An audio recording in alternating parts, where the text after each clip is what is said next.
नमस्कार. चला तर मस्तपैकी आज आलू जिरा किंवा सुक्या आलूची भाजी कशी बनवायची हे बघूया. इथे मी 4 मीडियम आकाराचे बटाटे घेतले आहेत. त्याला छानपैकी कापून स्वच्छ पाण्यात घालून घेतलेले आहे, त्यामुळे बटाटे काळे पडत नाही. व्यवस्थितपणे बटाटे चिरून झाल्यावर इथे 4 हिरव्या मिरच्या आणि 1 मीडियम आकाराचा कांदा कापून घेतलेला आहे. इथे पॅनमध्ये 1 ते 1.5 पळी तेल घालून जिरं मोहरी तडकून घेतलेली आहे.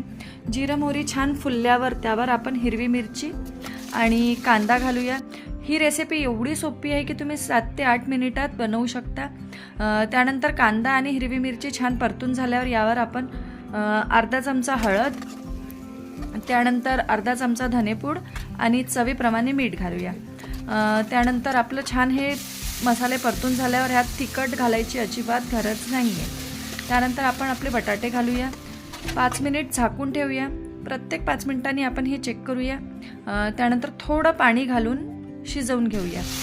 अवघ्या 5 ते 7 मिनिटात तुमची ही बटाट्याच्या काचऱ्यांची किंवा आलू जिरा रेसिपी तयार आहे.